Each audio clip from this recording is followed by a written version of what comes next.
तो राजा साहब ये कितना ज़रूरी है नून लीग के लिए, क्योंकि एक एस्टिमेट लगाया जा रहा है कि हो सकता है कि खान साहब इस बार जो है वो वापस आ जाएंगे, बाहर आ जाएंगे, इतने टाइम पीरियड में बाहर आ जाएंगे और हुकूमत का जो है ना वो चलना मुश्किल हो जाएगा। अब ये हुकूमत ने चलना तो है और उसका सबसे बड़ा इशू, जैसे मज़हर अब्बास साहब कहते हैं, गवर्नेंस है, क्योंकि हमने देख लिया कि कौन क्या कर रहा है, क्या कह रहा है, लेकिन अगर वो गवर्न नहीं ठीक तरीके से नहीं कर रहे, आम आदमी के मसाइल ठीक तरीके से हल नहीं हो रहे, तो फिर मेरा नहीं ख्याल बनता कि किसी को उसके लिए एहतजाज करने की ज़रूरत है, अवाम खुद ही बाहर निकल आएंगे। जी बहुत शुक्रिया। आपने कहा खान साहब बाहर आ जाएंगे, बड़ी अजीब सी बात है। एक तरफ तो स्टेट या रियासत बिल्कुल अपनी डिटर्मिनेशन बताती है कि कोई भी गिरोह जो रियासत के खिलाफ उठेगा, रियासत के खिलाफ काम करेगा या रियासत के खिलाफ हथियार उठाएगा, हम उसको किसी सूरत बर्दाश्त नहीं करेंगे। टीटीपी के हवाले से एक स्टेटेड पोजीशन है, जो रेबल्स हैं, सेपरेटिस्ट हैं, उनके बारे में एक पूरी एक स्टेटेड पोजीशन है। और इसी तरह से खान साहब के कॉन्टेक्स्ट में जो 9 मई की जो लोग जिम्मेदार हैं, प्लानर्स हैं, बैटर्स हैं, एग्जीक्यूशनर्स हैं, स्टेट तो बार बार बता रही है, स्टेट तो कह रही है कि 9 मई के जिम्मेदारों को जो बैरूनी इशारों पे चलते हैं, बैरूनी आकाओं के इशारे पे चलते हैं, हम नहीं छोड़ेंगे। हाँ, उसमें एक ज़रूर चीज़ नज़र आई है कि जो कुछ लोगों ने, जिन्होंने शर्मिंदगी का इजहार किया, जैसे मदर साहब फरमा रहे थे, जिन्होंने कम से कम इतना कहा कि हाँ अगर गलती हुई है, अगर कलफ्ज़ लगा के भी, मैं बात कर रहा हूँ जरताज गुल साहिबा का जो वीडियो एक आया था, उसके बाद उनको इलेक्शन उन्होंने लड़ा, इलेक्शन भी जीत गई। लिहाजा ये मैं भी सुनता हूँ कि खान साहब बाहर आ रहे हैं, लेकिन खान साहब कैसे बाहर आएंगे? जो मियाँ वाली बेस पे जो कुछ हुआ, GHQ में जो कुछ हुआ, लाहौर में आपके शहर में जो कुछ हुआ, फैसलाबाद में जो कुछ हुआ, गुजरांवाला में जो कुछ हुआ, ये मैं एज अ जर्नलिस्ट, चले मैं शहरी की हैसियत से नहीं, मैं एक एज अ जर्नलिस्ट, मुझसे अगर तवक्को करें कि कोई एहतसाब ना हो, किसी की अकाउंटेबिलिटी ना हो, कोई इसका जिम्मेदार ना ठहराया जाए, तो फिर ये कैसे हो गया? यानी मेरे लिए फिर ये बहुत बड़ा सवाल होगा। PTI वाले तो कहते रहेंगे जी हम जो है इसका हमें नुकसान हुआ है, हम इसके बेनिफिशरी नहीं हैं, बेनिफिशरी और हैं। लेकिन जो उस दिन वीडियोस सामने आई जिन लोगों की, वो तो वीडियोस अभी भी पड़ी हैं। तो खान साहब बाहर आए, एक अदालती अमल है, एक मुल्क का निज़ाम है, लेकिन ये जो फिर बेंचमार्क्स बनेंगे, बॉटल नेक्स बनेंगी, अगर मुझे आप इजाज़त दें तो फिर मैं कहूँगा कि फिर वो जो बलोच मारे जाते हैं या वो जो पठान मारे जाते हैं, फिर उनको भी छोड़ दें। वो भी तो स्टेट की रिट को चैलेंज कर रहे होते हैं इसी बुनियाद पर, और वो भी मारते हैं, हमारे जवान, हमारे ऑफिसर शहीद होते हैं।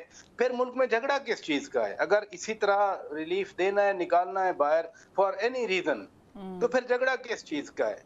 मसलन अगर इसी एग्जाम्पल को मैं बताऊं कि जिन्होंने माफी मांगी, एतराफ जुर्म किया, गुलजार इमाम शंबे भी आ गया, वो भी बहुत बड़ा मुजरिम था रियासत का, लेकिन उसने कन्फेशन किया, उसने एतराफ किया और उसने कहा कि हाँ मैं अब माजरत करता हूँ, माफी मांगता हूँ, अब मैं सीधे रास्ते पे चलूंगा। तो रियासत ने इतनी तो विलिंगनेस दी है, लेकिन यहाँ पर जो आपका बुनियादी सवाल है और बड़ा मीडिया पे आ रहा है, मेरे लिए वैसे बड़े अचंभे की बात हो। राजा साहब, ये रिमोट का बटन किसके हाथ में है?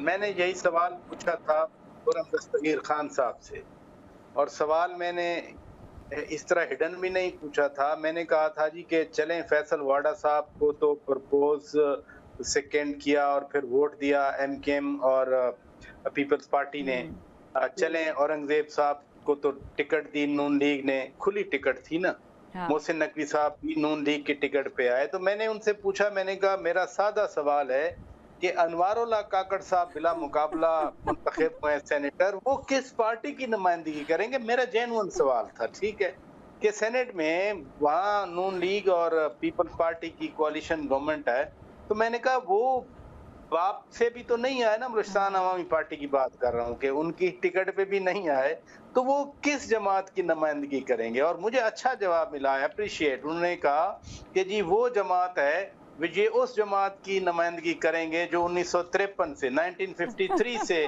जो जमात चल रही है इस मुल्क में। having said that, देखिए ये खाली वो रिमोट कंट्रोल नहीं है। पैराशूटर और रिमोट कंट्रोल को अगर आप क्लब कर लें तो फिर पैराशूटर को पहले आप बहुत ऊपर ले जाते हैं ना, हाँ। हेलीकॉप्टर से ले जाएं, आप किसी और चीज से ले जाएं, तो वहां से फिर आप छोड़ेंगे ना। आप कहना चाह रहे हैं पूरी पूरी सहूलतकारी करते हैं पहले आप? नहीं, सहूलतकारी नहीं होती वो तो, वो जो पैराशूटर है उसका माशाल्लाह स्टेटस इतना बड़ा होता है। देखे ना, राणा सनाउल्लाह साहब तो कह गए हैं ना कि ये बुधरा आए हैं तो हुकूमत मजबूत हुई और हुकूमत चलेगी आप।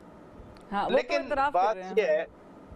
बात ये है, देखें आज जो तनकीद कर रहे हैं ना इसी तरह की अरेंजमेंट पे, मुझे याद है वो 65 ने लिखा था, साइन किए थे नो कॉन्फिडेंस के लिए और 50 आए थे सामने। फिर यूसुफ रजा गिलानी साहब लास्ट टाइम जब सेनेट चेयरमैन बन रहे थे तो 60 वोट वो मुजफ्फर हुसैन ने रिजेक्ट कर दिए। वो 7 वोट थे, जेन्युइन वोट थे, रिजेक्ट कर गए, वो नहीं बने। और उससे पहले चले जाएं, कल भी बानी चेयरमैन खान साहब कह रहे थे कि जी हमें तो नवाज शरीफ और आसिफ जरदारी के करप्ट होने का एस्टेब्लिशमेंट ने बताया था। कल भी वो कह रहे थे कि जनरल बाजवा साहब ने हमें स्टैब किया। ये क्यों नहीं कहते थे जनरल बाजवा साहब ने आपको गोद लिया था पहले? ये क्यों नहीं कहते कि बगल में लेके वो आपको तारफ भी करवाते थे और वो कहते भी थे कि यहाँ ये करना है। कोई 1-2 वाकया तो मैंने खुद अपनी आंखों से देखे, लेकिन वो चूंकि एक वाकया बड़ा मुकद्दम था, शोदा का वाकया था, तो मैं लिहाजा अगली बात नहीं करना चाह रहा। मेरे लिए वो शोदा की अजमत और हुर्मत वो इतनी ज्यादा सेक्रेट है कि मैं उसको इस कंट्रोवर्सी में नहीं लाना चाह रहा। लेकिन मैंने I saw with my own eyes, तो कल जो कुछ होता रहा वो ठीक था, आज जो कुछ हो रहा है वो गलत है। ये नहीं होना चाहिए। जो मुझे प्रॉब्लम होती है कि एक प्रिंसिपल है ना, अगर आज वो प्रिंसिपल है तो कल भी वही प्रिंसिपल होना चाहिए था। आज जो चीज बुरी लग रही है वो कल भी बुरी लगनी चाहिए थी। मैं क्योंकि बज़र साहब वक्त की कमी है, फराज साहब आपसे मैं वन लाइनर चाहूंगी, इस पे कमेंट लाजमी कीजिएगा क्योंकि मुझे लगता है कि यहाँ पे हमें उम्मीद की बड़ी जरूरत है। उम्मीद तो है, तो चल रहा है ना काम। ये जो कुछ हमारे सामने आता है, मदर अब्बास साहब भी बातें कर रहे हैं, राणा साहब भी बात कर रहे हैं, मैं भी बात कर रहा हूँ, तो हम तो किसी न किसी उम्मीद के सहारे ही बात कर रहे हैं। अदरवाइज तो हमें फिर बात नहीं करनी चाहिए। जब हम ये एनॉमलीज पॉइंट आउट कर रहे हैं, मसलन ये जो मराहत हैं, यानी किस गवर्नमेंट में मराहत नहीं मिली मराहत लेने वालों को। फॉर एग्जांपल ये जो जजेस की तनख्वाहों और पेंशन्स की बात हुई, जिस बाकायदा मूवमेंट से वो जुडिशरी बहाल हुई थी, उसने आते ही पहला ऑर्डर यही किया था। उससे पहले नहीं था इतना ज्यादा। इरा बना, अर्थक्वेक रिहेबिलिटेशन अथॉरिटी बनी थी। मेरे दोनों दोस्त हैं जर्नलिस्ट हैं, इनको मालूम होगा। जितना डीएमजी वाले थे इरा में आ गए क्योंकि तनख्वाहें ज्यादा रखवा ली, अपनी गाड़ियां ले ली। अब भी किसी आप इवन जो गवर्नमेंट जो इंटरवेंशन वाले इदारे हैं, गवर्नमेंट के इंटरवेंशन वाले जिनको हम सेफ्टी नेटवर्क के लिए यूज करते हैं, किसी दफ्तर में चले जाएं, आपको गाड़ियां जरूर मिलेंगी बहुत ज्यादा। पैसा है वेलफेयर के नाम पे, गवर्नमेंट से बाकायदा लिया जा रहा है और आप और मैं कंट्रीब्यूट करते हैं ना टैक्स, लेकिन वो गाड़ियां उनके लिए वहां खड़ी हैं। लिहाजा दो तब्दीली दो तरह से आती है। एक तो रेवोल्यूशन आ जाए, यहाँ रेवोल्यूशनरी भी गमले में तैयार किए जाते हैं, और दूसरा एक एवोल्यूशनरी प्रोसेस है जो हम होने नहीं दे रहे। सही, लेकिन रास्ता चलता है। लेकिन वो आपने कहा ना कि उम्मीद है, तो हम इसीलिए बैठे हुए हैं और इसी उम्मीद के साथ बहुत शुक्रिया बाय द वे